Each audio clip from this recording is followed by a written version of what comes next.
Banyak orang berpikir, begitu nama keluar dan pelunasan selesai, maka tugas tinggal menunggu keberangkatan. Padahal justru disinilah ujian sebenarnya dimulai. Haji bukan sekedar perjalanan ke tanah suci. Ia adalah perjalanan fisik yang berat, mental yang diuji, dan spiritual yang ditakar. Terutama bagi jamaah lansia, persiapan bukan pilihan, tapi keharusan. Saya berbicara ini bukan teori. Tahun 2025 lalu, saya merasakan sendiri bagaimana padatnya Arafah, jauhnya jarak Mina, dan betapa suhu bisa menguras energi tanpa ampun. Banyak yang tumbang bukan karena tak kuat iman, tapi karena kurang persiapan. Kalau kita ingin Haji 2026 berjalan tenang, khusyuk, dan insya Allah mabrur, maka ada 6 aspek penting yang tidak boleh diremehkan.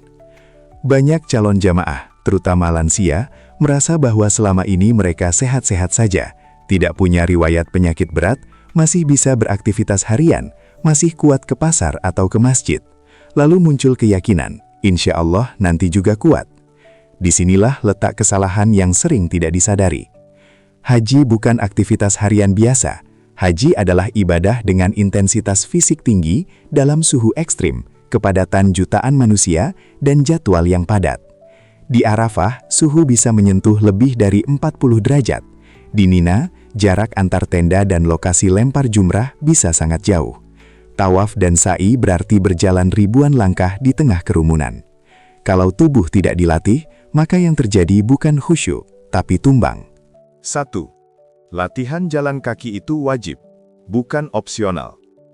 Minimal mulai sekarang biasakan berjalan kaki 3-5 km, 3-4 kali seminggu. Tidak perlu cepat, tidak perlu lari. Yang penting konsisten. Latihan ini melatih daya tahan jantung, kekuatan kaki dan lutut, adaptasi tubuh terhadap kelelahan. Banyak lansia justru kolaps bukan karena penyakit berat, tetapi karena tidak terbiasa berjalan jauh. Kalau perlu, gunakan sandal atau sepatu yang akan dipakai saat haji, agar kaki terbiasa. Jangan sampai sepatu baru justru menyebabkan lecet di hari pertama tawaf. 2. Perhatikan asupan makan. Jangan asal kenyang. Selama masa persiapan, mulai atur pola makan. Perbanyak protein, sayur, buah, air putih. Kurangi gorengan berlebihan, makanan terlalu pedas, makanan pemicu alergi, minuman manis berlebihan. Di tanah suci, perubahan cuaca dan pola makan bisa memicu mah, diare, atau alergi kambuh. Kalau dari Indonesia saja pola makan sudah tidak dijaga, risiko akan berlipat ganda. 3. Cek kesehatan jangan formalitas. Pemeriksaan kesehatan bukan sekadar syarat administrasi, itu adalah alarm dini. Pastikan tekanan darah terkontrol, gula darah stabil, asam urat terkendali, fungsi jantung aman. Lengkapi vaksinasi wajib seperti meningitis dan influenza. Simpan bukti vaksin dengan rapi. Kalau punya penyakit kronis, diskusikan dengan dokter. Apakah perlu penyesuaian dosis? Apakah perlu surat keterangan khusus? Jangan malu jujur pada dokter. Yang berbahaya justru menutupi kondisi demi tetap berangkat.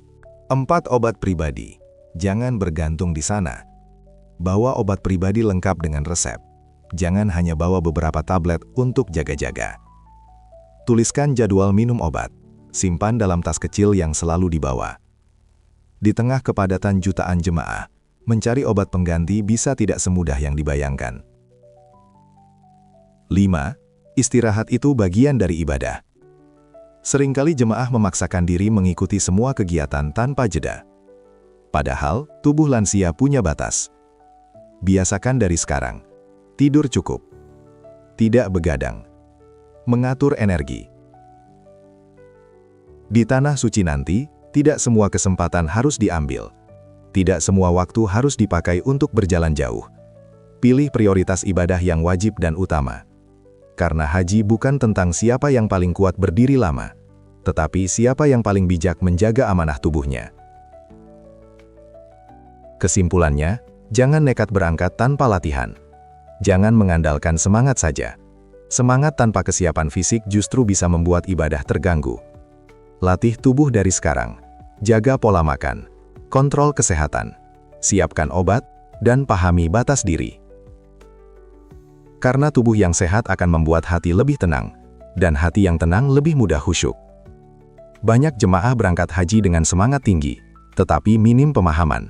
Akibatnya, ibadah dijalankan sekedar mengikuti rombongan, tanpa benar-benar mengerti makna dan tata caranya. Padahal, haji adalah ibadah yang penuh detail, dan memiliki rukun, wajib, serta sunnah yang harus dipahami dengan benar. Karena itu, manasik haji bukan sekedar formalitas. Ikuti dengan serius. Catat poin penting. Tanyakan hal yang belum dipahami kepada pembimbing atau ustadz. Jangan malu bertanya, karena kesalahan dalam praktek bisa berakibat pada ketidaksempurnaan ibadah.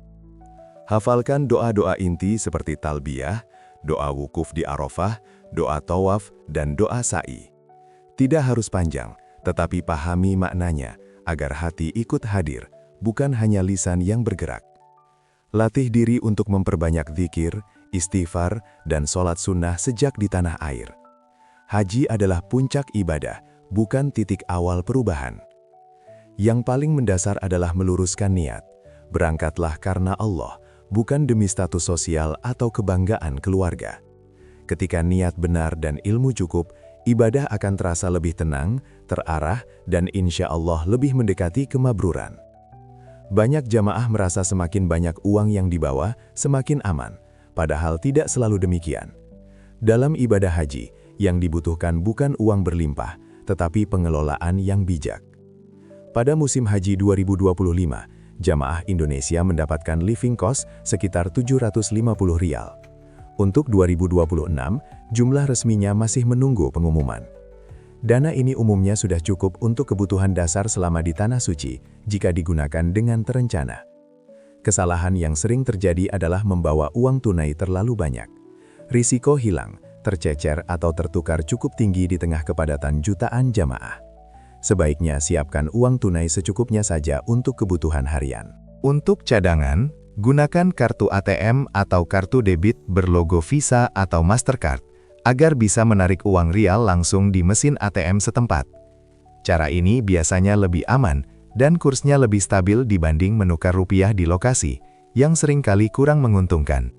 Yang terpenting, kendalikan keinginan belanja berlebihan. Fokus utama adalah ibadah, bukan oleh-oleh.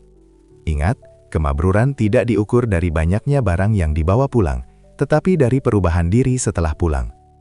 Banyak jamaah baru sadar setelah tiba di Tanah Suci, koper yang terlalu berat justru menyulitkan diri sendiri. Padahal prinsip utama perlengkapan haji itu sederhana, ringan, nyaman, dan fungsional. Batas bagasi umumnya 32 kg dan kabin 7 kg, tetapi sebaiknya isi koper saat berangkat hanya sekitar 15–18 kg. Mengapa? Karena saat pulang, hampir pasti ada tambahan oleh-oleh. Untuk laki-laki, fokus pada kebutuhan inti, kain ihram minimal 1 set plus cadangan, sabuk ihram tanpa jahitan, pakaian muslim secukupnya, sandal nyaman, serta perlengkapan pelindung panas seperti payung anti-UV dan kacamata hitam. Tambahkan kanebo kecil untuk membantu mendinginkan tubuh saat suhu ekstrim, serta ember lipat untuk mencuci ringan.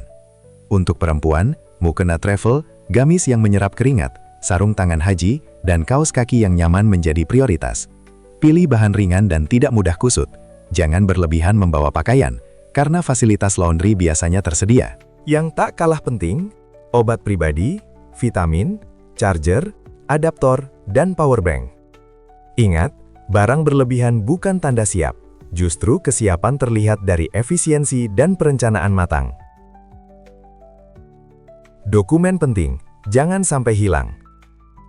Paspor biasanya disimpan petugas saat di Tanah Suci dan dikembalikan menjelang pulang.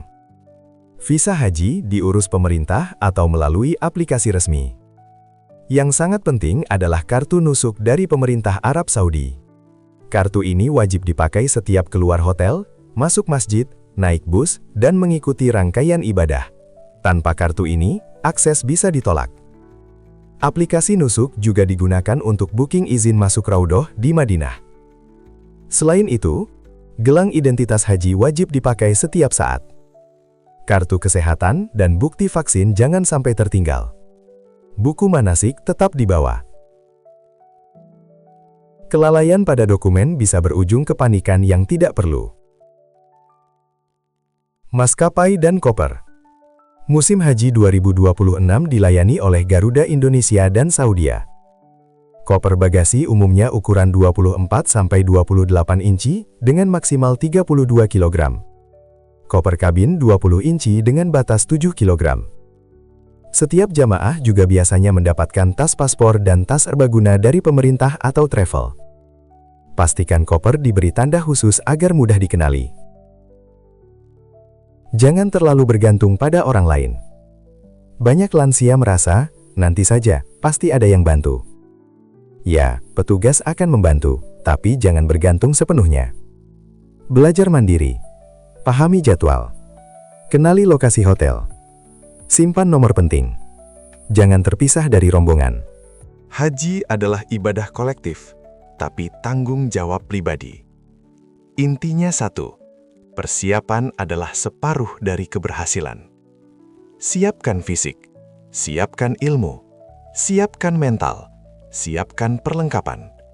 Karena haji bukan sekadar sampai di Arafah, tapi pulang dengan hati yang berubah.